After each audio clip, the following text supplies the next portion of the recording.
Hey everybody, today we're going to talk about how to make and keep friends in the workplace and to make it so that your workplace doesn't completely suck as far as the social structure goes. Okay, now everybody wants to have some kind of friends at work because let's face it, your job sucks. And if you don't think your job sucks, you're either one, lying, or two, everybody else thinks your job sucks, okay? So what you want to do is you want to make friends or have some kind of social interaction or something inside the workplace so that when you go home and you talk to your other friends, if you have any, or your family, if you have any, then you don't seem like a complete loser in all aspects of your life, just what they see you as. Okay, so there's three basic types of people in the workplace social structure. There's friend seekers. Now, friend seekers are the ones who they'll make coffee and they'll either sit by their coffee pot. You can pick them out very easily. They're sitting by their coffee pot, just waiting for someone to come talk to them, or they might be circling their desk to try to, hey everybody, I have coffee. Come over and share a few words with me, and I'd be glad to give you some. You might see this as like a cry for help. They're going out and they're trading something that they did, a good or a service, in this case coffee, for some kind of social interaction. I don't see anything wrong with this, and here's why.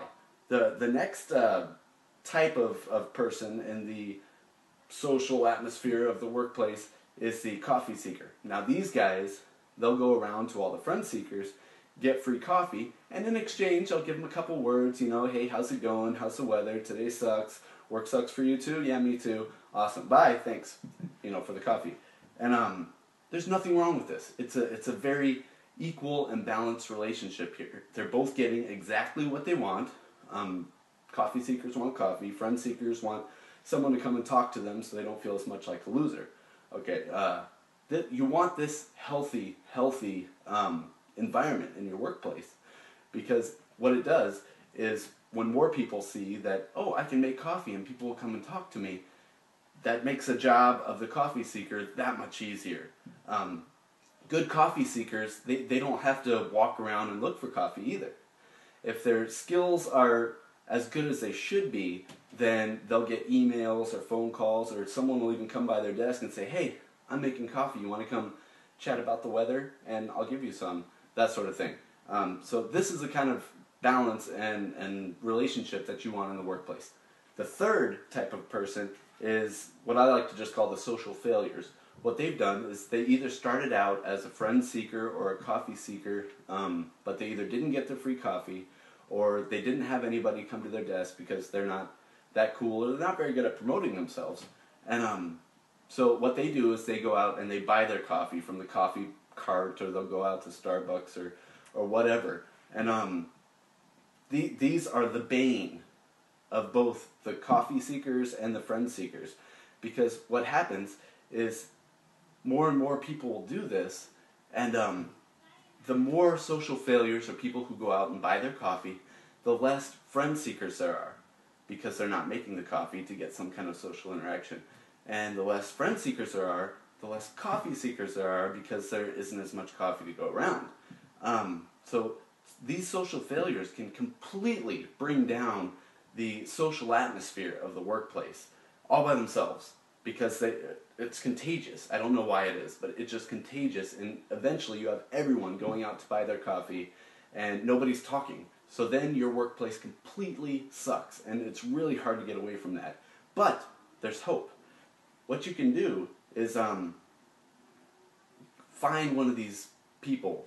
If you are a coffee seeker, which you should be, like there's no reason to do anything else, you might actually have to turn into a friend seeker just for a little while, and actively go out and try to find the people who are buying coffee and say, hey, look, just come to my desk. I have some coffee right here. It's free, and what this will do is that'll turn them into coffee seekers, and then it might actually give them a glimmer of hope in their social status in the workplace, and they'll say, hey, I can actually talk to people if I stay in the office and get coffee.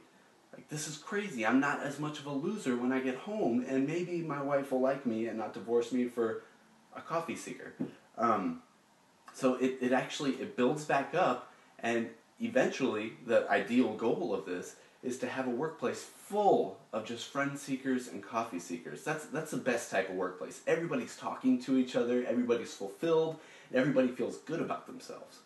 So that's pretty much that. That's the whole analysis of the coffee social structure in the workplace.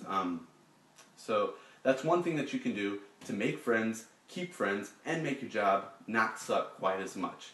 I don't have really anything else. I want to say Happy New Year, Happy Holidays to everybody. A lot of people saw my my New Year's video that I made for the kids, the fake ball drop. I had a lot of views on it, actually. And I want to say thank you for viewing. It was fun for me. It was really quick. I made a couple mistakes in the green screen stuff. But other than that, everything was great. Yeah, thanks for watching. Love you guys. Keep watching. Please subscribe to my YouTube channel.